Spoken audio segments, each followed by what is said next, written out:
প্রার্থনা করি মঙ্গলময় স্বর্গের পিতা, তোমাকে ধন্যবাদ দিই আজকে সুন্দর সকালে আরেকবার তোমার উপস্থিতির মধ্যে তুমি আমাদেরকে দয়া করেছো আসার জন্য। তোমার বাক্য থেকে আমাদের সাথে কথা বলো, আমাদেরকে বুঝিয়ে দাও এবং আমাদেরকে বড় করে দাও প্রভু। তোমার মনের মতো করে গড়ে তোলো, কথা বলো আমাদের সঙ্গে। আমাদের সমস্ত মনকে প্রভু, প্রত্যেকের মনকে তুমি সুস্থির করো, কনসেন্ট্রেশন ধরে রাখো, আশীর্বাদ দাও। যিশু নামে প্রার্থনা চাই, আমেন। আসলে এই সময় আমাদের কাছে বাইবেল থাকলে আমরা তুলে ধরি, একসঙ্গে বলি, এটা আমার বাইবেল, ঈশ্বরের বাক্য। যা কিছু লেখা আছে আমি বিশ্বাস করি, যা কিছু লেখা আছে আমি পালন করব, অন্যকে শিক্ষা দেব। সমস্ত প্রতিজ্ঞা আমার জীবনে আমি গ্রহণ করি, আমি আর আগের মতো থাকবো না, যিশু খ্রিস্টের নামে, আমেন। আজকে আমরা আলোচনা করতে চাই ঈশ্বরের বাক্য থেকে দরজা সম্পর্কে। কি অদ্ভুত না, দরজা জানালা শুধুমাত্র আমরা ভাবি পৃথিবীতে আছে, কিন্তু স্বর্গেও বহু জায়গায় লেখা আছে দরজার কথা এবং জানালার কথা, উইন্ডোজ অ্যান্ড ডোরস। আজকে আমরা দেখতে চাই বাইবেলে কিছু বিশেষ দরজার কথা আমাদেরকে প্রভু তিনি বলেছেন। প্রথম বিষয় আমরা দেখতে চাই, God will open the door of prison. Prison door বা বলা যায় কারাগারের দরজা। আমরা একটুখানি পড়ি, প্রেরিত তার 5 অধ্যায়ের 19 পদটা আমরা একটুখানি পড়ি। প্রেরিতদের কার্যবিবরণ তার 5 অধ্যায়ের Acts 5:19। সেখানে লেখা রয়েছে, কিন্তু রাত্রিকালে প্রভুর এক দূত কারাগারের দ্বার সকল খুলিয়া দিলেন এবং তাহাদিগকে বাহির করিয়া আনিলেন। আমরা ঈশ্বরকে ধন্যবাদ দিই। দরজা, এবং আমরা মোটামুটি অনেকেরই আমাদের আইডিয়া আছে একটা কারাগারের দরজা কী ধরনের হতে পারে। এবং আমি কয়েকবার গেছিলাম থানাতে, হয়তো কোনো কিছু মিসিং হয়েছে বা ব্যাংকের বইপত্র হারিয়ে ফেলেছি, সেই জন্য আমাদেরকে একটা জিডি করতে হয়। আর আমাদের মহেশতলা থানায় বা যখন আমি কলকাতায় বিভিন্ন থানায় গেছি, আর যখন কোনো প্রোগ্রামের জন্য অফিসারদেরকে ইনভাইট করতে গেছি, তখনও দেখেছি যে কারাগারের দরজাগুলো খুব মোটা লোহার, এবং দেখছিলাম যে সেটাকে এত ভালোভাবে আটকানো রয়েছে যে কখনো একজন ক্রাইম সেটাকে ভেঙে বেরিয়ে আসতে পারবে না, এত মোটা। আমার মনে আছে আমি একবার আলিপুর সেন্ট্রাল জেলে গেছিলাম, যেখানে এখন একটা মিউজিয়াম করা হয়েছে। ওখানে আমি গেছিলাম, ওখানে যিনি আইজি আছেন, ইন্সপেক্টর জেনারেল যিনি আছেন, ওনার সাথে দেখা করার জন্য, কারণ আমাদের মিনিস্ট্রির বিষয় থেকে কিছু গিফট আমরা বাচ্চাদেরকে দিতে চেয়েছিলাম যারা ইমপ্রিজনমেন্টের মধ্যে রয়েছে। কারণ অনেক ছোটো ছোটো বাচ্চারা তারা জেলে আছে। কিভাবে আছে তার কারণ হচ্ছে বিদেশ থেকে কেউ উইদাউট ভিসা চলে এসেছে আমাদের দেশে, এবং ফাইনালি রেকর্ডার, তারপরে তাদেরকে ধরা হয়েছে। এবং সেই কারণে যতদিন না পর্যন্ত একটা সেটেলমেন্ট হচ্ছে গভর্নমেন্টের সাথে, ততদিন পর্যন্ত তাদেরকে, বলবো না যে কারাগার, কিন্তু তাদেরকে হোমে রাখা হয়। আর তাদেরকে যাতে আমরা একটা ক্রিসমাস গিফট দিতে পারি, সেই বিষয়ে আলোচনা করার জন্য আমি আইজির সাথে দেখা করার জন্য গেছিলাম, এবং গিয়ে দেখলাম মারাত্মক মোটা লোহার দরজা আলিপুর সেন্ট্রাল জেলে রয়েছে। শুধু একটা দরজা না, পরপর 3টে 4টে 5টা দরজা। বাইবেলে কাছে ঈশ্বর তিনি দূত পাঠিয়েছিলেন, and he open all the doors of prison. তিনি সমস্ত কারাগারের দরজাগুলো খুলে দিয়েছেন। চিন্তা করে দেখুন, আমি ঈশ্বরকে ধন্যবাদ দিই যে দরজা কেউ খুলতে পারে না। আমরা জানি, আমরা যতদিন না পর্যন্ত প্রভুকে জেনেছিলাম ততদিন পর্যন্ত আমরা জানি আমরা বন্দী ছিলাম। কোথায় বন্দী ছিলাম? পাপে। আমরা বন্দী ছিলাম সমস্যাতে, আমরা বন্দী ছিলাম কষ্টে। আচ্ছা বলুন তো, প্রভুকে জানার পরেও কি আমরা বন্দিত্বে নেই? অনেক জায়গায় রয়েছি না? আমরা প্রিজনে রয়েছি হতাশা, নিরাশা, দুঃখ, যন্ত্রণা, এমনকি আত্মদুঃখ। আমি কিছু কিছু বিষয় আমি লক্ষ্য করেছি, শয়তান খুব সহজে আমাদেরকে বন্দি করে ফেলে। বাইবেলে দেখবেন বহু জায়গায় লেখা রয়েছে শয়তান আমাদেরকে বন্দি করে। এবং কী দিয়ে বন্দি করে জানেন? তার মধ্যে সব থেকে স্ট্রং যে বন্ধন আমাদের জীবনে, সেটা হচ্ছে আত্মদুঃখ, ইংরেজিতে বলে সেলফ পিটি। আমাকে কেউ ভালোবাসে না, আমাকে কেউ চায় না, আমার কেউ নেই, আমি বড় অসহায়, আমার জীবনের জন্য কেউ চিন্তা করে না, আমার কিছু নেই। এবং আপনি বিশ্বাস করুন, 99% মানুষ গোটা ওয়ার্ল্ডে তারা এই জায়গায় বন্দী। আমি অনেক সময় চিন্তা করি, অনেক মানুষ আছে যারা খুব শান্ত, চুপ করে থাকে, 10টা কথা বললে একটা কথার উত্তর দেবে, মাথা নিচু করে থাকে সবসময়। আপনি জানেন, দে আর নট হাম্বল। যারা এই রকম নম্র আমরা মনে করি, তারা কিন্তু নম্র না, বাট দে আর ব্রোকেন। তারা এত ব্রোকেন, এত ভগ্ন, তারা ভয় পায় অন্য মানুষের কাছে নিজের জীবনের কথা বলার জন্য। আমার জীবনে বহুবার সুযোগ হয়েছিল, যেহেতু প্রভু তিনি আমাকে কাউন্সিলিং পরিচর্যায় ডেকেছেন, বহু মানুষের সাথে, বিদেশি এদেশি বহু মানুষের সাথে আমি কাউন্সিলিং করি এবং অদ্ভুত, আমি অধিকাংশ ক্ষেত্রে দেখেছি একটা দরজা, যে দরজাটা তারা বন্ধ করে রেখেছে, আর সেই দরজাটার মধ্যে তারা নিজেদেরকে আগলে রেখেছে। আমি কাউকে বিশ্বাস করি না, আমি কাউকে গ্রহণ করি না, আমি কাউকে মেনে নিতে পারি না, কারণ আমি যার উপরে আস্থা রেখেছি, যার উপর নির্ভর করেছি, যার দিকে আমি বিশ্বাস করেছি, সেই আমাকে কষ্ট দিয়েছে। এবং এই ডোর একমাত্র ঈশ্বর তিনি পারেন ওপেন করতে। আমি প্রভুকে ধন্যবাদ দিই। জানেন, আত্মদুঃখ মানুষকে মারাত্মক ডিপ্রেশনের দিকে নিয়ে যায়। এবং আমি দেখেছি আইসোলেশন লাইফ পছন্দ করে। দেখবেন কিছু কিছু মানুষ আছে তারা সারা জীবন একা থাকতে ভালোবাসে, ফোনে কথা বলতে চায় না, নিজে থেকে দূরে থাকতে চায়, বাড়ির লোকেদের থেকে থাকতে চায় না, কোনো জায়গায় প্রোগ্রাম হলে যেতে চায় না, বাইরে কোনো জায়গায় কিছু হলে পরে না আমার ভালো লাগে না, তোমরা যাও, আমি একা ভালো আছি। কেন? কারণ ফিয়ার। আমি কারোর কাছে গেলে পরে কেউ আমাকে অ্যাকসেপ্ট করবে না, কেউ আমাকে গ্রহণ করবে না, কেউ আমাকে মেনে নেবে না। শয়তান খুব চালাক, জানেন। আর এই কারণে তারা ফেলোশিপ থেকে দূরে থাকে, তারা নিজেদেরকে অনেক জায়গা থেকে দূরে রাখে। এবং এটা একটা মারাত্মক প্রেজেন্ট, এটা একটা মারাত্মক শক্তিশালী একটা কারাগার, যেখান থেকে ঈশ্বর তিনি আমাদেরকে মুক্ত করতে চান। হালেলুয়া। এবং এই জায়গা থেকে একমাত্র প্রভু তিনি পারেন আমাদেরকে মুক্ত করতে, একমাত্র ঈশ্বর তিনি পারেন আমাদেরকে স্বাধীন করতে। আমি প্রভুকে ধন্যবাদ দিই। মানুষের সাথে মিশতে না পারা, আমি বলবো না ইটস নট আ ডিসক্রেডিট, এটা কিন্তু আপনার জীবনে অসফলতা নয়। অনেক মানুষ আছে যারা অনেক মানুষের সাথে মিশতে পারে না, আপনি জানেন, তাদের ইচ্ছা করে কিন্তু তারা যেতে ভয় পায়। কেন? পাছে যদি তাদেরকে কেউ অ্যাকসেপ্ট না করে, যদি তাদেরকে কেউ সম্মান না দেয়, কেউ যদি তাদেরকে গ্রহণ না করে। এবং এটা আমার মধ্যে মারাত্মক পরিমাণে ছিল। আমি ঈশ্বরকে ধন্যবাদ দিই, 97 সালে প্রভুকে পাওয়ার আগে পর্যন্ত আমি জানতাম যে আমি একাই ভালো, কারোর উপস্থিতি ভালো লাগে না, যেখানে বেশি লোক গ্যাদারিং সেখানে আমি যেতাম না, অন্যের সাথে নিজেকে সবসময় মেলানোর চেষ্টা করতাম, ওর ওইটা আছে আমার নেই, যদি আমি থাকে, আমার যদি সেইটা থাকে, সেই লেভেলে থাকে, তবে সে আমাকে গ্রহণ করবে। এইটা আমি কোনোদিন মুক্ত হতে পারিনি জীবনের অনেকগুলো বছর। যখন আমি প্রভুর কাছে এলাম, আমি ঈশ্বরকে ধন্যবাদ দিই, প্রভু তিনি আমাকে দুটো বিষয় শিখিয়েছিলেন। একটা হচ্ছে আমার ভেতরে যে বাসনাটা ছিল সেটাকে তিনি অ্যালাইভ করেছিলেন, তিনি সেটাকে জীবন দিয়েছিলেন। আমাদের প্রত্যেকের জীবনেই না উত্তম কিছু করার আকাঙ্ক্ষা থাকে, কিন্তু যতদিন না পর্যন্ত আমরা প্রভুর কাছে এসে ততদিন পর্যন্ত সেটা মৃত অবস্থায় থাকে। আমি ঈশ্বরকে ধন্যবাদ দিই। জানেন, বাইবেলে লেখা আছে ঈশ্বর তিনি আমাদের সবাইকে সুন্দর করে তৈরি করেছেন। হালেলুয়া। ইফিসিয়াতে লেখা আছে আমরা ঈশ্বরের মহান সৃষ্টি এবং বিভিন্ন সৎ কাজের জন্য আমরা তৈরি। ভালো কাজের জন্য ঈশ্বর তিনি আমাদেরকে তৈরি করেছেন। তার মানে চিন্তা করে দেখুন, যদি আমরা ভালো কাজের জন্য যদি আমরা তৈরি হই, তাহলে আমাদের কাজটা তো করতে হবে, বিভিন্ন ভালো কাজগুলো আমাদেরকে করতে হবে। আমরা একটুখানি পড়ি।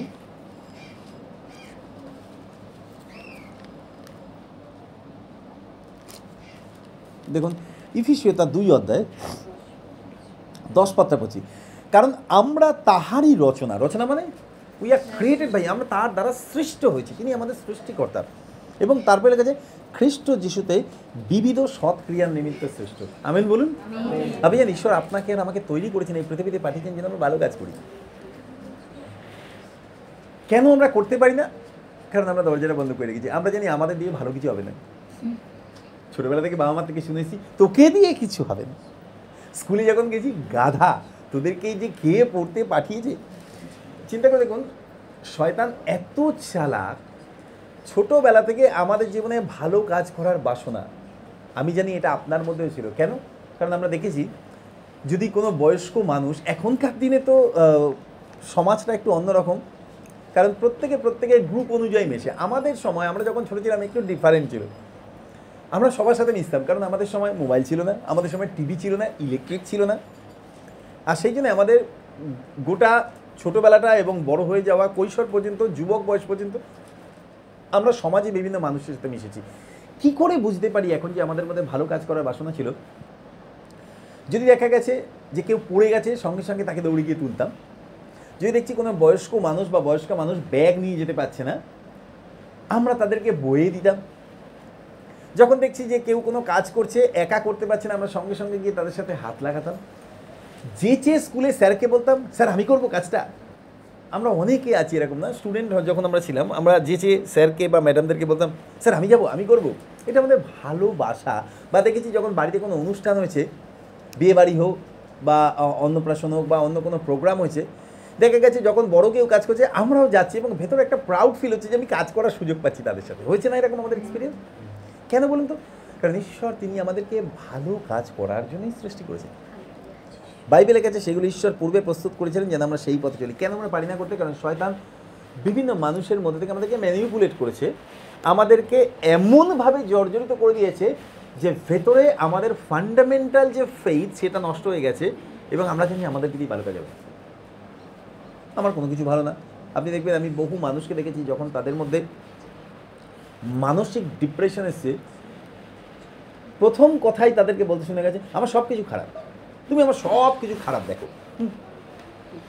আমি বলতে শুনেছি অনেকে পরিবারে, দেখা গেছে অফিসের ক্ষেত্রে, স্যারের কাছে আমার সব কিছু খারাপ, আমি যতই ভালো না করি না কেন সব কিছু আমার খারাপ। কিছু না কিছু ভুল খুঁজে বার করবে। পরিবারে বাবা মার সাথে সন্তানদের এই সমস্যা, শ্বশুর শাশুড়ির সাথে বৌমার সমস্যা, ছেলের সাথে মায়ের সমস্যা, বাবার সমস্যা, আমি যাই ভালো করি না কেন তোমার কাছে সব কিছুই খারাপ। কেন বলুন তো? কারণ শয়তান কখনো চায় না আমাদের ফর দ্য পারপাস, যে কাজের জন্য ঈশ্বর তিনি পৃথিবীতে পাঠিয়েছেন সেটা আমরা জানতে পারি। এবং ইট ইজ কল ইমপ্রিজনমেন্ট। এটা হচ্ছে কারাগারের মধ্যে আমাদের জীবনকে রেখে দেয়। আমি ঈশ্বরকে ধন্যবাদ দিই, আজকে আমাদের বহু মানুষের জীবনে এইরকম একাকিত্ব চলে এসছে এবং আইসোলেশন, জানেন এটা হচ্ছে পৃথিবীতে সব থেকে বড় দুঃখজনক বিষয়। কেন বলুন তো? ভেরি ফার্স্ট ওয়ার্ড ঈশ্বর তিনি আদমকে বলেছিলেন মনুষ্যের একাকী থাকা ভালো না। ঈশ্বর তিনি কোনোদিন চান না মানুষ একা থাকে। তার কারণ হচ্ছে ঈশ্বর তিনি কখনো একা থাকতে চান না। আপনি চিন্তা করে দেখুন, ফ্রম দ্য গডস ভিউ, যদি আমরা ঈশ্বরের দিক থেকে দেখি বা ঈশ্বরের দৃষ্টি দিয়ে দেখি, তাহলে আপনি দেখবেন বাইবেলে লেখা আছে তিনি বলেন আমি যখন যাই তোমাদের জন্য গৃহ প্রস্তুত করব, এনাফ গৃহ। তারপরে তিনি বলেন যে এবং যখন আমি ফিরে আসি আমি তোমাদেরকে নিয়ে যাব যেন আমি যেখানে থাকি তোমরা চিরকাল আমার সঙ্গে থাকতে পারো। আমি ঈশ্বরকে ধন্যবাদ দিই, আমি এমন একজন ঈশ্বরের সেবা করি যিনি আনন্দ পান আমাকে তার সঙ্গে রেখে। হালেলুয়া। একটু ঘুরিয়ে বললাম, আমরা সবসময় উল্টোটা বলি না? আমি কারোর সাথে থাকলে খুব খুশি। আমরা যাকে ভালোবাসি আমরা চাই সে যেন আমাদের সাথে থাকে, এক্সট্রা টাইম স্পেন্ড করবে, এক্সট্রা সময় আমার সাথে কাটাবে, আমি তার থেকে এক্সট্রা কিছু ভালোবাসা পাবো বা কিছু তার সঙ্গে আমি করতে পারবো, আলটিমেটলি টাইম স্পেন্ড। আমি একটু ঘুরিয়ে বললাম, আমি এমন একজন ঈশ্বরের সেবা করি যিনি চান আমাকে চিরকাল তার সঙ্গে রাখে। কি অদ্ভুত না? আমি কাউকে ভালোবাসি, সে আমাকে ভালো নাও বাসতে পারে, ঠিক না? আমি যাকে ভালোবাসি সে যে আমাকে ভালোবাসবে তার কি কোনো মানে আছে? না। আমরা উল্টোটা চিন্তা করি, আমরা ভালোবাসি, তার বদলে আমরা ভালোবাসা চাই। কিন্তু প্রভু তিনি আমাদেরকে দেখিয়েছিলেন প্রেম হচ্ছে নিঃস্বার্থ। Love is always from one side. প্রেম কখনো দুদিক থেকে হতে পারে না। তবে বাইবেলে দুটো ওয়ার্ড লেখা রয়েছে, ইংরাজিতে একটা ওয়ার্ডে বোঝায় কিন্তু বাইবেলে দুটো ওয়ার্ড লেখা রয়েছে। একটা হচ্ছে বাংলা বাইবেলে, একটা হচ্ছে ভালোবাসা আর আরেকটা হচ্ছে প্রেম। প্রেমটাকে সবসময় ব্যবহার করা হয়েছে ফ্রম গডস ভিউ। কারণ কি? ঈশ্বরের বাক্যে প্রথমেই দেওয়া রয়েছে কারণ ঈশ্বর জগৎকে এমন প্রেম করলেন যে তার একজাত পুত্রকে দিয়ে দিলেন। এবং আমি উপলব্ধি করেছি প্রভু তিনি তার বিনিময়ে আমার কাছ থেকে কোনোদিন কিছু চাননি, নেবার আসতে কিচ্ছু না। এবং ঈশ্বরের বাক্যে লেখা আছে যখন আমরা পাপী ছিলাম প্রভু তিনি আমাদেরকে প্রেম করলেন। কখন প্রেম করলেন? যখন আমরা কিছু রেন্ডার করতে পারবো না তাকে, যখন আমরা তার বিনিময়ে কিছু দিতে পারবো না। আমরা সব সময় কাউকে ভালোবাসলে উই এক্সপেক্ট সামথিং, আমরা তার থেকে কিছু আশা করি না। যদি আমরা কাউকে ভালোবাসি আমি তার থেকে কিছু আশা করি, আমি চাই যে তার বিনিময়ে সে আমাকে কিছু দিক। আমি ঈশ্বরকে ধন্যবাদ দিই, ঈশ্বর প্রভু যিশু তিনি কোনোদিন আমার কাছ থেকে কিছু এক্সপেক্ট করেন না, তিনি চিরকাল দিতে চান, তিনি চিরকাল দিতে চান। এটা হচ্ছে তার ভালোবাসা এবং আমি ঈশ্বরকে ধন্যবাদ দিই। আজকে আমি উপলব্ধি করতে পেরেছিলাম যখন আমি প্রভুকে প্রথম পেলাম, প্রভু তিনি আমার জীবনে বাসনাটাকে সুপ্ত করে দিলেন। তোমাকে ভালো কাজ করতেই হবে, তার কারণ সেই কারণেই আমি তোমাকে এই পৃথিবীতে পাঠিয়েছি, আর সেই কারণেই আমি তোমাকে পৃথিবীতে পাঠিয়েছি। এবং আপনি বিশ্বাস করুন প্রভুকে পাওয়ার পর আমি উপলব্ধি করতে পেরেছি যে প্রভু এটা আমার দায়িত্ব তোমার সৃষ্টির যত্ন নেওয়া। হালেলুয়া। এতদিন পর্যন্ত চিন্তা করতাম এই পৃথিবীর কোনো কিছু থেকে আমাদের দেখার দরকার নেই, যার যা হচ্ছে। যদি পাশের ঘরে কেউ যদি প্রচণ্ড গণ্ডগোল হচ্ছে, ঝগড়াঝাটি, ঝামেলা, অশান্তি হচ্ছে, আমরা কী করতাম? বা যা হচ্ছে হচ্ছে, ওদের ঘরের ব্যাপারে ওরা বুঝিনি, অন্যের পরিবারের অশান্তিতে যাবো না। এমনকি নিজের পরিবারে যদি দেখা গেছে ভাই বোনদের মধ্যে অশান্তি হচ্ছে, আমার ভালো লাগে না এই সমস্ত অশান্তি, তোমরা বুঝে নাও। কেন? আমরা আইসোলেশন লাইফ পছন্দ করি, কারোর ঝামেলা, কারোর অশান্তিতে আমরা যেতে জানি। কিন্তু জানেন তো, ঈশ্বর তিনি আমাদেরকে মিলন করার জন্য পাঠিয়েছেন। হালেলুয়া। আমি প্রভুকে ধন্যবাদ দিই। উপলব্ধি করতে পেরেছিলাম যে গোটা সৃষ্টিটার যত্ন নেওয়ার জন্য ঈশ্বর তিনি আমাদেরকে পাঠিয়েছেন। হালেলুয়া। একটা এক্সাম্পল দিই। ধরুন আমার বাবার একটা বড় বাড়ি আছে এবং সামনে অনেক বড় একটা বাগান আছে। জমির মালিককে আমার বাবা, হি ইজ দ্য ল্যান্ডলর্ড।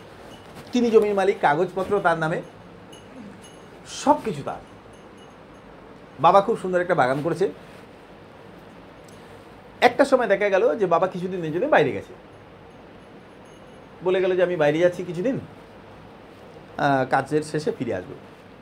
আচ্ছা বলুন তো, সেই সময় যদি কেউ আমাদের বাগানে ঢোকে আর যদি গাছের ফুল ছেড়ে, আমরা কি বলবো তাকে? এই আমার বাবার বাগানে ঢুকেছে কেন? বলবো এই আমার বাবার গাছ ছিঁচ্ছ কেন, আমার বাবার ফুল টানছো কেন? বলবো না, কি বলি? আপনাকে আমার বাড়িতে ঢুকতে কি হবে? আমাদের বাড়িতে কে ঢুকতে বলছে? আপনি আমাদের কাছে হাত দিচ্ছেন কেন? আচ্ছা বলুন তো, আলটিমেটলি ওই বাড়ির মালিককে, বাড়ির মালিককে কাগজে কলমে বাবা হলেও ওই বাড়ির মালিক আমার বাবা হলেও কাগজে কলমে আমার 100 গুণ অধিকার আছে রক্ষণাবেক্ষণ করার। কেন? কারণ সম্পর্কটা বাবা আর সন্তান, তার মানে বাবার যা কিছু আমার। মনে আছে যখন বড় ছেলে বাবাকে বলল, তোমার ছেলে যখন সমস্ত পয়সা নোংরামো করে উড়িয়ে দিয়েছে আর সে ফিরে এসছে, তুমি তার জন্যে সব থেকে হৃষ্টপুষ্ট পশুরা মেরেছো এবং সবাইকে ইনভাইট করে খাওয়াচ্ছ। আমি তোমার সাথে এতদিন পর্যন্ত আছি, আমি তোমার কখনো অবাধ্য হইনি, কিন্তু তুমি আমাকে একটা ছাগল বাচ্চাও দাওনি কখনো আমার বন্ধুদের সাথে নিয়ে খাওয়ার জন্য। বাবা তিনি কি বললেন? তুমি আমার সঙ্গে সব সময় আছো। এবং তারপরে একটা কথা তিনি বলেছিলেন, যেটা আমাদের 1 বছরের থিম ছিল সেমিনারে, মনে আছে? What ever is mine is yours. যাহা কিছু আমার সকলই তোমার। জানেন, যেদিন আমরা উপলব্ধি করতে পারবো যা কিছু প্রভু যিশুর সেটা আমার, সেদিন আপনার মনে হবে যে আমার পাশের বাড়ি যে আমাকে ভয়ঙ্কর সমস্যায় ফেলছে, তার আত্মার পরিত্রাণের বাসনাটাও আমার থাকা উচিত ততটাই যতটা আমার বাবা চিন্তা করে। খুব সিম্পল একটা ওয়ার্ড লেখা আছে না ঈশ্বরের বাক্যে, লাভ ইউর নেইবার অ্যাজ দাই সেলফ। তোমার প্রতিবেশীকে আপনার মতো প্রেম করো। আপনার মতো প্রেম কি করে করা যায়? আপনার মতো প্রেম করার অর্থটা কি? আমরা তো অনেকবার পড়েছি না, তোমার প্রতিবেশীকে আপনার মতো প্রেম করো। আপনার মতো প্রেমটা কি করে করা যায়? যতক্ষণ না পর্যন্ত আমি উপলব্ধি করতে পারবো যে আমার পাশে আছে সে আমার, ততক্ষণ পর্যন্ত আমরা কখনো তাকে ভালোবাসতে পারবো না বা তাকে গ্রহণ করতে পারবো না। একটা উদাহরণ দিই, তাহলে আরো ক্লিয়ার হয়ে যাবে। ছোটবেলায় আমরা সব সময় চিন্তা করতাম, স্কুলে গেলে পরে যদি কারো পেন পড়ে আছে, পেন্সিল পড়ে আছে, রাবার পড়ে আছে, শেষে সেগুলো কালেকশন করে নিয়ে বাড়ি চলে আসা। এটা আমার মধ্যে ছিল, আমি দেখেছি অনেক বাচ্চাদের মধ্যে আছে, এবং আমার সময় অনেকেই ছিল। সবার শেষে ক্লাস থেকে বেরোতে কেন? কারণ চকের টুকরোগুলো নিয়ে আসবো বাড়িতে, ওগুলো আমার। কারোর যদি কোনো কিছু পড়ে গেছে, ছোটো পেন্সিলের টুকরো, ছোটো রাবার পড়ে গেছে, খুঁজে পাইনি, আমি খুঁজে পেয়েছি, টুক করে নিয়ে বাড়ি পেলে এসেছি, এটা আমার। প্রভুকে জানার পরে জীবনে কিছুটা পরিবর্তন এসছে। পরিবর্তনটা এইভাবে এনজয় করি, যদি কারোর কিছু পড়ে গেছে আমরা সঙ্গে সঙ্গে তাকে ডেকে ফেরত দিই। বড় হলে পরে এটা আমরা উপলব্ধি করতে পারি না। ছোট থেকে যেটা আমরা পারি না, যখন আমরা বড় হই, যখন ঈশ্বরকে উপলব্ধি করতে শিখি। আমি যখন রাস্তায় বেরোই, জানেন, আমি তো মর্নিং ওয়াকে বেরোই প্রতিদিন। আমি রাস্তায় বেরিয়ে আমি কখনো কখনো প্রার্থনা করি, প্রভু তুমি দয়া করো যেন কখনো রাস্তায় টাকা পড়ে না থাকে। আমি কয়েকবার রাস্তায় টাকা পেয়েছিলাম, এবং সাধারণত ধরুন যদি কেউ একটা 500 টাকার নোট পায় তাহলে লটারি মিলে গেল, মনে খুব আনন্দ না? কিন্তু আমার না ঠিক উল্টো ফিলিং হয়। যখনই আমি টাকাটা পেয়েছি না, টাকাটা পাওয়ার সঙ্গে সঙ্গে আমি চারিপাশে তাকিয়ে দেখেছি যে কেউ আছে কি না, যদি কারোর থাকে। তারপরেই টাকাটা তোলার পরে আমার মনে হচ্ছে প্রভু একটা মানুষ কত পরিশ্রম করে টাকাটা আয় করেছে প্রভু, সামহাও তার কাছ থেকে প্রভু টাকাটা হারিয়েছে আর সে পাগলের মতো খুঁজছে, কারণ এটা অনেক মূল্যবান। আর তারপরে প্রার্থনা করি অধিকাংশ দিন সকালবেলা আমি যখন মর্নিং ওয়াকে বেরোই, রাস্তা দিয়ে যেতে যেতে প্রার্থনা করি, প্রভু তুমি দয়া করো কারোর যেন টাকা পয়সা না হারায়। কী পরিশ্রম করছে ওই টাকাটার জন্য, যদি সামহাও সেটা যদি তার জীবনে হারিয়ে যায়, কী কষ্ট বলুন তো। আর আমি প্রার্থনা করি প্রভু আমাদের যা কিছু প্রয়োজন তুমি দিচ্ছ প্রভু, এমন যেও না হয় যে আমরা রাস্তা টাকা কুড়িয়ে পাচ্ছি প্রভু, কারণ কারোর থেকে পড়ে গেছে এবং সে অনেক পরিশ্রম করে সেটাকে জোগাড় করেছে। আমি ঈশ্বরকে ধন্যবাদ এখন উপলব্ধি করতে পারছি যে প্রভু ভালো কাজ জগতে প্রচুর আছে, কিন্তু সেগুলো করতে পারিনি এতদিন পর্যন্ত, কারণ কিছু প্রেজেন্ট ডোর, কিছু দরজা আমাদের জীবনে বন্ধ করে রেখে দিয়েছিল শয়তান। সবসময় মানুষ আমাদেরকে এই কথাই বলেছে, বাড়ি থেকে আমরা শুনেছি তোর মধ্যে ভালো কিছু নেই, তুই পারিস না মিউচুয়াল করতে, তুই পারিস না ত্যাগ করতে। ছোট থেকে আমাদেরকে বাবা মা বারবার বলেছে তুই বড় তাই দিয়ে দে, ও ছোট ওকে ছেড়ে দে। আর আমরা সবসময় চিন্তা করেছি কি বড় বলেই দিয়ে দিতে হবে, না এটা ভুল কথা, বড় বলে যে দিয়ে দিতে হবে তার কোনো মানে নেই, কিন্তু আমাদের দেওয়া উচিত কেন? কারণ অন্যকে ভালোবাসা, আর ভালোবাসার অর্থ হচ্ছে ত্যাগ করা, অন্যের জন্য ত্যাগ করাটাই হচ্ছে বাস্তবিক আনন্দের জীবন। আপনি গতকাল যখন আমি ঈশ্বরের বাক্য পড়ছিলাম সেখানে দেখলাম লেখা আছে প্রভু যিশু তিনি নিজে মুখে বলেছেন নেওয়ার থেকে দেওয়া ভালো। এবং আমি আমার মেয়েদেরকে বলছিলাম এখন বুঝতে পারি প্রভুতে আসার পরে একজন মানুষকে কিছু দিতে পারলে যে আনন্দ ভেতরে, মানে সেটা অ্যাডভান্টেজ জয়। অনেক মানুষ বলে না যে খ্রিস্টানরা দেয়, আমি ঈশ্বরকে ধন্যবাদ দিই, কেন বলেন তো? কারণ তারা শিখেছে খ্রিস্টের থেকে দেওয়াটা। তিনি নিজেকে উজাড় করে দিয়েছে, তিনি নিজেকে উজাড় করে দিয়েছে। আমি প্রভুকে ধন্যবাদ দিই, যখন আমরা প্রভুর কাছে আসি আমরা উপলব্ধি করতে পারি যে প্রভু আমাদের জীবনে অনেক বন্ধনের দরজা আছে যেটা ঈশ্বর তিনি চান খুলে দিতে। এবং আমি প্রভুকে ধন্যবাদ দিই, তার মধ্যে একটা দরজা হচ্ছে দ্য ডোর অফ পেইন, যন্ত্রণার দরজা। সব সময় মনে কষ্ট, অতীত নিয়ে কষ্ট, আমার জীবনে প্রচুর কষ্ট, আমার জীবনে প্রচুর ব্যথা। আপনি জানেন তো যারা চিরকাল ব্যথা বহন করে, কেন বলুন তো তারা ব্যথা থেকে বেরিয়ে আসতে চায় না? Because they enjoy. তারা না তাদের অতীত জীবনে এনজয় করে ওই ব্যথাগুলোকে হোল্ড করে রেখে, যখন বলে গর্বের সাথে বলে আপনি জানেন না আমি কি কষ্ট পেয়েছি, অ্যান্ড ফ্লুয়েন্টলি আপনি জানেন 2 ঘন্টা বলে দিতে পারবে তারা গোটা জীবনে কি ভালো কাজ করেছেন। আপনাকে বলতে বলুন আপনি আধ ঘন্টা পরে আপনি ভুলে যাবেন, কিন্তু যদি আমি আপনাকে বলি আপনি আপনার অতীত জীবনে দুঃখের কথা বলুন, গ্যারান্টি আপনি 1 সপ্তাহ বসে আমাকে গল্প শোনাতে পারবেন। এটা বাস্তব না বলুন? কেন বলুন তো? এত ভালো শিক্ষা আমরা কোথা থেকে পেয়েছি? From table. শয়তান সবসময় আমাদেরকে শিক্ষা দেয় তোমার জীবনে প্রচুর কষ্ট, তোমার জীবনে প্রচুর যন্ত্রণা, কেউ তোমাকে ভালোবাসে, আর সেগুলো আমরা কল্পনা করি এবং আমরা কানেক্ট করি বিভিন্ন জায়গা থেকে, কে কী বলেছে, কে কী সব গেদার অল, আমরা সমস্ত কিছু এক জায়গায় জড়ো করি।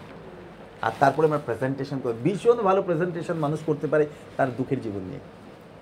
আমার জীবনে অনেক এক্সপিরিয়েন্স, কেন কাউন্সিলিং মিনিস্ট্রিটা আপনি বিশ্বাস করবেন না, আমাদের কাউন্সিলিং মিনিস্ট্রিতে ঈশ্বর তিনি আমাদেরকে একটা বিষয়, প্রভু তিনি আমাদেরকে একটা বিষয় শিখিয়েছেন, যখন কোনো মানুষের সাথে তুমি কাউন্সিলিং করতে যাচ্ছ তুমি তাকে সমস্ত কিছু বলার সুযোগ নাও, কিচ্ছু বলবে না। আপনি জানেন কী করে হিলিং আসে, কী করে আরোগ্যতা আসে? এর এক্সাম্পল, আপনি যখন খুব ভারাক্রান্ত, বা আমরা যখন খুব ভারাক্রান্ত আমরা কী করি? আমরা প্রার্থনা করি, প্রভুর কাছে যাই। প্রভুর কাছে যাওয়ার পর আচ্ছা বলুন তো প্রভু তিনি একটা কথাও বলেন না? আমরা কন্টিনিউ প্রভুকে ঘন্টার পর ঘন্টা আমাদের দুঃখের কথা বলি এবং আমরা চোখের জল ফেলি। এবং আমি গ্যারান্টি আপনাকে, তারপরে যখন আপনি উঠে আসবেন you will feel less burden. আপনি উপলব্ধি করতে পারবেন আপনার জীবন থেকে বার্ডেনটা চলে গেছে। হয় না এরকম? পবিত্র আত্মা তিনি হচ্ছেন গ্রেটেস্ট কাউন্সিলার গোটা জীবনে, সব থেকে উত্তম কাউন্সিলার। তিনি কী করেন জানেন? তিনি না হৃদয় দিয়ে শোনেন এবং তিনি আমাদেরকে বলতে দেন। ওই বলার মধ্যে থেকে আমরা আমাদের জীবনে বার্ডেনটা প্রভুর কাছে দিয়ে আসি, অ্যান্ড হি অ্যাকসেপ্ট এভরিথিং। তিনি সব বার্ডেনটা আমাদের জীবন থেকে তুলে নেন। এবং আমি প্রভুকে ধন্যবাদ দিই, আমি উপলব্ধি করতে পেরেছিলাম যে প্রভু যখন আমরা বলি, প্রভু তিনি আমাদেরকে কখনো বাধা দেন না, না তুমি বলো না। আপনি দেখুন বাইবেলে বহু জায়গায় লেখা রয়েছে, ঈশ্বরের বাক্যে লেখা যে হান্না তিনি এত বেশি তিক্ততা তার মধ্যে ছিল না, বাইবেলে লিখেছে বহু বছর, ইয়ার্স আফটার ইয়ার্স, তার মধ্যে যে তিক্ততা, যে বিটারনেস ছিল, সাপ্রেসড করে রেখেছিলেন, বারিড করে রেখেছিলেন। আমরা আমাদের প্রত্যেকের জীবনেই আমি গ্যারান্টি দিতে পারি। জানেন তো, আমাদেরকে না অনেকে বলে না যে তুমি ভুলে যাও তোমার জীবনে যা কিছু হয়েছে। আমি গ্যারান্টি দিতে পারি আপনি কোনো দিন ভুলে যাননি, আমি কোনো দিন ভুলে যাইনি। ভুলে যাওয়াটা পৃথিবীতে সব থেকে কঠিন কাজ। It's not easy matter. ছেড়ে দেওয়াটা অনেক সহজ, ভুলে যাওয়াটা পৃথিবীতে সব থেকে টাফেস্ট জব। কোনো দিন পারবেন আপনি ভুলে, আনটিল ইউর লাস্ট ব্রেথ, আপনার শেষ নিঃশ্বাস পর্যন্ত আপনার সাথে যে দুর্ব্যবহার করেছে আপনি তাকে ভুলে যেতে পারবেন। আপনি তার সাথে ভালো ব্যবহার করলেও হৃদয়ের কোনো একটা জায়গায় একটা কর্নারে হলো সেই জায়গাটা আপনি হোল্ড করে রেখেছেন। আমাকে কত খারাপ কথা বলেছিল, আজকে ভালো কথা বলেছে। আমার জীবনে ঘটেছে না। We need to be free. এই জায়গা থেকে আমাদের বেরোনোর দরকার। আপনি আমার জীবনে আমি একটা বিষয় শিক্ষা পেয়েছিলাম। ইনার লিঙ্ক ডেলিভারেন্সে একটা ট্রেনিংয়ে গেছিলাম 2010 না 11-তে ব্যাঙ্গালোরে। আর সেখানে গিয়ে আমি একটা বিষয় শিখেছিলাম, যখন আপনার রাগ হবে, যখন আপনার দুঃখ হবে, যখন আপনার কষ্ট হবে, আপনি আপনার প্রিয় বন্ধুকে কখনো খুঁজবেন না সেই সময়। কেন বলুন তো? আমরা মনে করি আমার যে বন্ধু আছে তাকে বলতে পারলেই ভালো, সে ছেলে হোক আর মেয়ে হোক। অনেকে বলে মেয়েরা বেশি কথা বলে, ছেলেরা তার থেকে বেশি কথা বলে। আপনি দেখবেন অফিসিয়াল টাইমে ট্রেনে বাসে 20 মিনিটও যদি তারা একসাথে থাকে কন্টিনিউ কথা বলেই যাচ্ছে। আমি কোনো ছেলেকে দেখিনি যে তারাও চুপ আছে। উই লাভ টু টক, আমরা কথা বলতে ভালোবাসি না। কিন্তু যখন আপনার জীবনে প্রচণ্ড বার্ডেন এবং আপনি কোনো ব্যাপারে যখন ভেঙে পড়েছেন, আমি বলবো আপনি মানুষের কাছে গিয়ে বলবেন। আমরা সবসময় ভেতরটা কীরকম বলুন তো, এটা অটোমেটিক কিছু একটা হলো সঙ্গে সঙ্গে আমরা ফোন করি, বা এই ফ্রি আছো একটু কথা বলা যাবে। কেন? আমরা মনে করি শেয়ার করলে পরে বার্ডেনটা কমবে। আপনি বলুন তো বার্ডেনটা কমে না, কমে না। কেন বলুন তো? যার কাছে শেয়ার করছে সে তো নিচ্ছে না, সে শুনছে। আমাদের দিয়ে দেওয়ার দরকার আছে। যাকে বলছি সে নেবে কি করে? তারই যে আছে শেয়ার কি নেবে? পৃথিবীতে প্রত্যেকেই বড় ঝুড়ি নিয়ে ঘুরে বেড়াচ্ছে, আমরা দেখতে পাচ্ছি না, কিন্তু মারাত্মক বড় ঝুড়ি। এই জন্যে মানুষ অল্প কাজ করে ক্লান্ত হয়ে পড়ে। আমরা কিন্তু পরিশ্রান্ত কাজের জন্য না। বাইবেলে লেখা আছে না, প্রভু তিনি বলেন তোমরা আপন আপন শরীরে বিশ্রাম পাইবে, বলেছেন না? লেখা আছে তোমরা আপন আপন প্রাণে বিশ্রাম পাবে। We need rest in our soul. আমাদের প্রাণে বিশ্রাম দরকার আছে। শরীরের বিশ্রাম আমরা প্রচুর পাই, সারা রাত ঘুমাই, অনেকে আছে 11টা পর্যন্ত ঘুমায়। আপনি দেখবেন তারপরেও সে কাজ করতে পারছে না। 11টা পর্যন্ত, 11টা থেকে 11টা অবধি ঘুমিয়েছে, কি 9টা থেকে 11টা অবধি ঘুমিয়েছে। 11টার সময় ঘুম থেকে উঠেও যদি তাকে বলে একটু কাজ করতে, ভালো লাগছে না শরীরটা আজকে, এটা শরীরের বিষয় না, এটা মনের বিষয়। এত বেশি পরিমাণে আমরা বার্ডেন, এত বেশি পরিমাণে আমরা কষ্ট পেয়েছি না, আমরা রিলিজ করতে পারছি না, কারণ আমরা সবসময় কাউকে খুঁজে বেরিয়েছি যার কাছে আমরা বলবো। রিমেম্বার, মনে রাখবেন, এটা কিন্তু গুড সাইন না, এটা দুঃখের সাইন। আপনি বন্দি আছেন এবং নিড টু বি ফ্রি। বাইবেলে কাছে প্রভুজি সেটা নিয়ে এসেছিলেন, যারা বন্দি তাদেরকে মুক্ত করার জন্য। এবং আমি ঈশ্বরকে ধন্যবাদ দিই। সব থেকে বেশি শান্তি আপনি প্রভুর কাছে যান, যেটা আমি শিখেছিলাম এবং যেটা আমি করি। প্রচণ্ড রেগে গেছেন কারোর উপরে, বাইবেলে গেছে না, ক্রুদ্ধ হলে পাপ করো না। জানেন তো, রেগে যাওয়া পাপ না, কিন্তু রেগে গিয়ে আমরা যে কথাগুলো বলি আর যে কাজগুলো করি সেগুলো পাপ। কিছু একটা ভেঙে ফেললাম, পাপ। কাউকে দুটো বাজে কথা বলে ফেললাম, পাপ। ভেতরে ভেতরে কাউকে তার মানে ফাইনাল ডেস্টিনেশন ঠিক করে দিয়েছি, মারাত্মক পাপ। মানে তাকে মুখে বলতে পারিনি, কিন্তু ভেতর থেকে তার শেষের বিষয়গুলো আমি অলরেডি কল্পনা করে নিয়েছি। হ্যাঁ, প্রভু তিনি আমাকে শিখিয়েছিলেন, যখন তোমার অতিরিক্ত রাগ হয় তুমি আমার কাছে এসো। আপনি জানেন, দ্যার ইজ সলিউশন। প্রভুর কাছে সলিউশন আছে। আমি যখন অত্যন্ত রেগে যাই, জানেন, আমি প্রার্থনা করি যে প্রভু তুমি আমাকে ক্ষমা করো, আমি অতিরিক্ত রেগে গেছি প্রভু। রেগে যাওয়া কিন্তু ভুল না, জানেন তো। Anger is an emotion. আমাদের জীবনে ঈশ্বর তিনি আবেগ দিয়েছেন, আমরা রেগে যাওয়াটা অন্যায় না।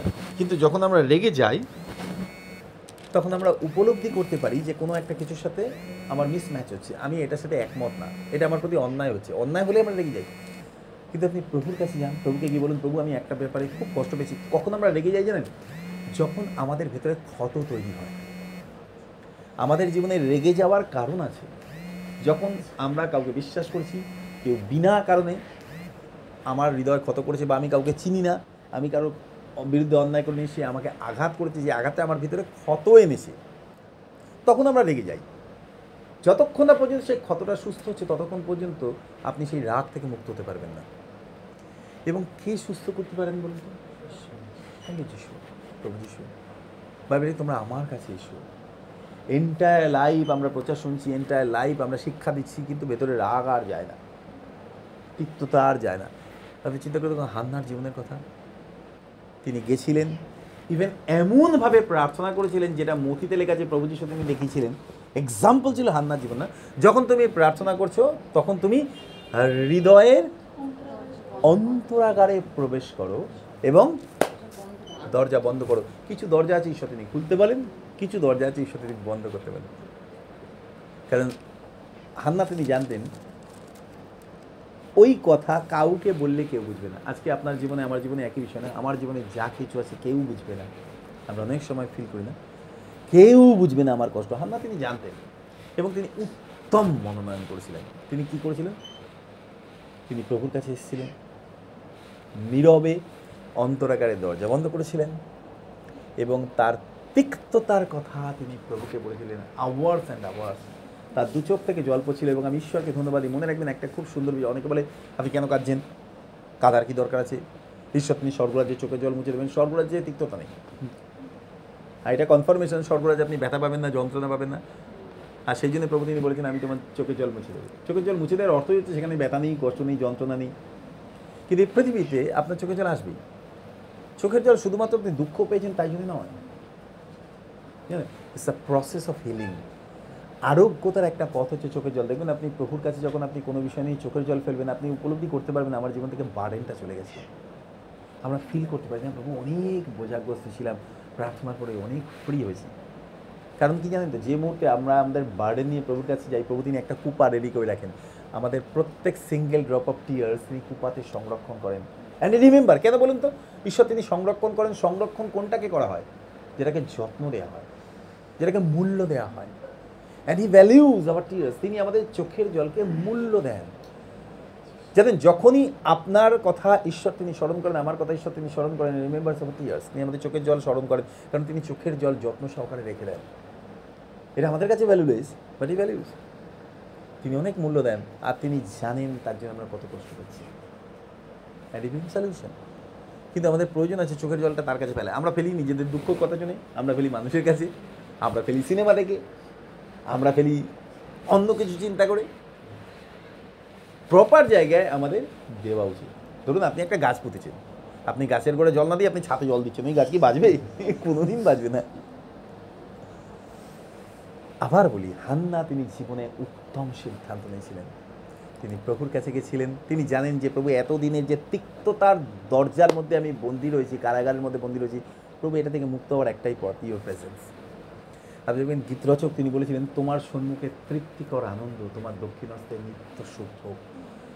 আপনি যদি জীবনে আনন্দ হারিয়ে ফেলেছেন, আপনি যদি জীবনে তিক্ততার মধ্যে দিয়ে যাচ্ছেন, তার একটাই কারণ, আপনি দেখবেন ঈশ্বরের সাথে আপনার সম্পর্কটা ডিস্টেন্ট হয়ে গেছে।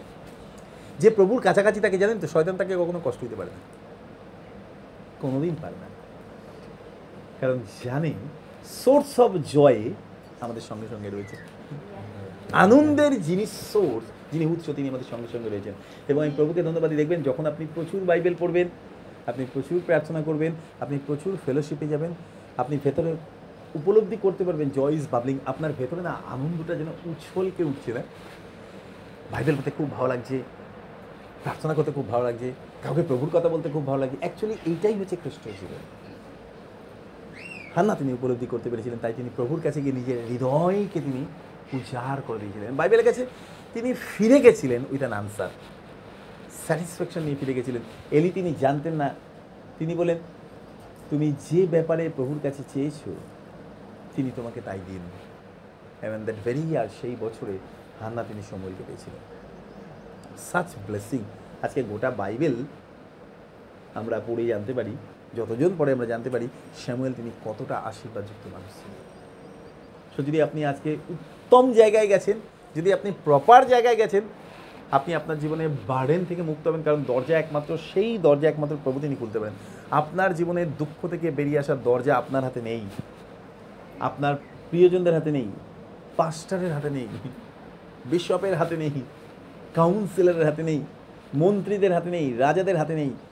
একমাত্র প্রভু যিশু পারেন আপনার জীবনে দুঃখের কারাগার, যন্ত্রণার কারাগার, তিক্ততার কারাগার, ব্যর্থতার কারাগার থেকে আপনাকে আমি তুলতে। হালেলুয়া। এবং ঈশ্বরকে ধন্যবাদ দিই। আজকে এই সকালবেলা যখন আমরা প্রার্থনা করব, একটা মুহূর্ত আপনি চিন্তা করুন তো, আজকেই সকালবেলা আপনি আপনার জীবনের কোন জায়গায়, কোন কারাগারে আপনি এখনও পর্যন্ত বন্দী আছেন, যেটা তাকে কষ্ট দিচ্ছে। মনে রাখবেন, যতদিন আপনি কারাগারে আছেন, আপনি বাইরে দেখতে পাচ্ছেন সব কিছু free, but you can't enjoy. আপনি সেটাকে উপভোগ করতে পারছেন না, কারণ কারাগার। যদি আজকে আপনি কোনো কিছু উপভোগ থেকে আপনি এখনও পর্যন্ত বিরত আছেন, definitely there is some doors lock from inside. আর যে দরজাটা একমাত্র প্রভুদিনই করতে পারেন। Come back to the Lord. এবং আমি প্রভুকে ধন্যবাদ দিই, আমি এই জীবনে অনেক সময় গেছি, তার মধ্যে হতাশা আছে, নিরাশা আছে, ব্যর্থতা আছে, কষ্ট আছে, চোখের জল আছে, যন্ত্রণা আছে, ব্যথা আছে, ফেলিওর আছে, ফিয়ার আছে। এবং আমি উপলব্ধি করতে পেরেছিলাম যে প্রভু, এই দরজা আমার জীবনে একমাত্র তুমি খুলতে পারবে। এখান থেকে আপনি জানেন তো, হতাশা, নিরাশা, ব্যর্থতার দরজা থেকে কেউ আপনাকে মুক্ত করতে পারবে না until unless comes to the Lord. প্রভুর কাছে যতক্ষণ আসছে, যতই আপনি মানুষের কাছে শেয়ার করুন না কেন, তারা আপনাকে কিছু কাউন্সিলিং করতে পারবে, কিছুটা আপনাকে কি বলবো, দেখবেন খেলা হলে পরে ফার্স্ট, সেকেন্ড, থার্ড, ফোর্থের পরে আরেকটা প্রাইজ দেওয়া হয়। কি বলুন তো? Consolation prize. তারা আপনাকে কনসোলেশন কিছু দিতে, আপনি একটা লেবু নিয়ে আসবেন আমার মতো। আমি যখন ছোটোবেলায় যখন আমাকে স্কুলে ভর্তি করেছিল মা, সব কটা গেমে নাম দিত, অঙ্ক রেস, এমনিতেই অঙ্ক পারতাম না, আবার রেসে অঙ্ক, আর যোগ দিয়ে ভুল করে আসতাম। আমার তাতে কোনো দুঃখ ছিল, মা খালি বলতো মাথা ঠান্ডা রেখে অঙ্কটা করতে পারিনি, দূর গোটা বছর মাথা ঠান্ডা করে অঙ্ক করতে পারছি না, আর রেসে অঙ্ক করছে। সব কিছু, বিস্কুট রেস, সব কিছু ছিল। আমি কোনো দিন একটাও প্রাইজ আনিনি বাড়িতে, জানেন। জীবনে একবারই মাত্র প্রাইজ পেয়েছিলাম, বেলুন ফাটিয়ে, তাও আবার পুরো বয়সে। কেউ একজন নিয়ে গেছিলো কোনো একটা মলে আমার বার্থডেতে, আমাকে বললো পাস্টার, আমার এক বন্ধু বললো আজকে তুমি একটা গেম খেলবে। আমি বললাম দাও, গেম টেম খেলে কী করবো? না, আজকে তুমি একটা গেম খেলবে। আর দূর থেকে 10খানা কাটা দেওয়া হয়েছিল, বললো ছুঁড়ে 10টা বেলুন ফাটাতে পারলে, আর খুব দামি দামি গিফট আছে, তুমি যে গিফট চাইবে সেই গিফট তোমাকে দেবে। আমরা 10টা বেলুন দিয়ে 10টা, বলে হ্যাঁ। আমি প্রথমেই 200% নেগেটিভ চিন্তা করি, প্রথমেই 200% নেগেটিভ চিন্তা করেই আমি ওইগুলো নিয়েছি। একটা ছুটতে গেছি, সোজা ছুটতে গিয়ে হাত থেকে পেছনে চলে গেছে ঠাস করে। আমাকে বললো না না, ওটা দিয়ে আপনি আবার মারবেন। আপনি বিশ্বাস করুন, আমি অনিচ্ছা সত্ত্বেও ছুঁড়েছিলাম, আর মনে মনে বলছিলাম প্রভু, জীবনে কোনোদিন আমার টিপ কাজে লাগিয়ে তুমি দয়া করো। মজা পাচ্ছিলাম। আর বিশ্বাস করুন, সেদিন 10টাতে 10টা বেলুনই পাঠিয়েছিলাম। আর এত ভালো, আর আনন্দের চোটে যে গিফট নেবো সেটাই ভুলে গেছি। ঘুরে যখন চলে আসি, তখন দোকান থেকে, সাউথ সিটি থেকে ওই ভদ্রলোক তিনি বলছেন, স্যার আপনার গিফটটা। আমি গিফট পাবো না, কী পাবো? বলে আপনার যেটা ইচ্ছে আপনি পছন্দ করুন। তারপর মেয়েরা সাথে ছিল, আমি বললাম কী নেবো? ওরা বললো ওই কুকুরটা নাও। এত সুন্দর একটা কুকুর, প্রায় 800-900 টাকার দাম, বানানো কাপড় দিয়ে। আমি বললাম তাহলে ওটাই দিন, ওদের পছন্দ আমার পছন্দ। আমি ঈশ্বরকে ধন্যবাদ দিই, আমি এনজয় করেছিলাম, তাতে উপলব্ধি করতে পেরেছিলাম যে প্রভু, আমাদের জীবনে তুমি চাও যেন আমরা সবসময় সাকসেসফুল হই। আমি আপনাকে আবার বলছি, সঠিক জায়গায় সঠিকটা নিয়ে আসুন, ডেফিনেটলি উইল বি ব্লেসড। এবং দরজার চাবিটা প্রভুর কাছে আছে। আপনি আমি মানুষের কাছে গিয়ে বললে কোনো লাভ নেই, তাদের হাতে নেই। কারণ তাদের জীবনে যা জমে আছে, তারা নিজেদেরটাই খুলতে পারছে না। একজন একটা ঘরে বন্দি, সে আপনাকে আরেকটা ঘর থেকে কী করে খুলবে? প্রভু তিনি আমাদেরকে অনুগ্রহ দিন, তিনি আমাদেরকে আশীর্বাদ করুন। আসলে প্রভুর কাছে আসি এবং হৃদয় থেকে প্রভুকে বলি যে প্রভু, আমার জীবনের সমস্ত বন্ধ দরজা আজকে আমি তোমার হাতে রাখি, যে কোনো কারণে হোক। প্রভু ঈশ্বর তিনি কারণ দেখতে চান না, তিনি ফলাফলটা দেখতে চান। আমাদের জীবনে মুক্ত হওয়ার পরে আমরা কতটা আনন্দ করছি। প্রার্থনা করি। স্বর্গের পিতা ঈশ্বর, তোমাকে ধন্যবাদ দিই প্রভু আজকে সুন্দর সকালে। প্রভু তুমি জানো আমাদের জীবনে অনেক বন্ধন। প্রভু আমরা অনেক জায়গায় বন্দী হয়ে রয়েছি। আমরা বাইরে হাসলেও, সুন্দর সেজে গুজে বেরোলেও প্রভু জীবনে অনেক বোঝা, অনেক বন্ধন, ইয়ার্স আফটার ইয়ার্স, বছরের পর বছর প্রভু আমরা অনেক তিক্ততা বহন করছি। এবং আমরা মাঝে মধ্যে প্রভু ভেঙে যাই, হতাশ হই, নিরাশ হই, আর চোখের জল ফেলি। প্রভু আজকে সকালে আমরা তোমার কাছে আসি যিশুনাথ, আর প্রার্থনা করি প্রভু তুমি আমাদের সমস্ত বন্ধন থেকে মুক্ত করো। ঠিক যেভাবে তুমি সমস্ত প্রিজনের দরজা খুলে দিয়েছিলে এবং পিতরদেরকে তুমি বাইরে এনেছিলে প্রভু, আজকে আমরা প্রার্থনা করি তুমি আমাদেরকে বাইরে আনো, যেন আমরা মুক্ত স্বাধীন হয়ে তোমার গৌরব করার সুযোগ পাই। ধন্যবাদ দিই প্রভু, তুমি আমাদের ভালোবাসো এবং তুমি পারো এই সমস্ত বন্ধন থেকে আমাদেরকে মুক্ত করতে। আজকে আমাদের জীবনের সমস্ত বন্দিত্বের দরজা, সমস্ত কারাগারের দরজা যিশু নামে খুলে যাক। তোমার হাতে আমরা আমাদের জীবনকে সমর্পণ করি। আশীর্বাদ করো, সঙ্গে থেকে পরিচালনা দাও। সমস্ত গৌরব তোমায় দিই, মহিমা তোমার, প্রার্থনা তোমার, যিশু নামে চাই। তুমি দয়া করে শ্রবণ গ্রাহ্য করো। আমিন।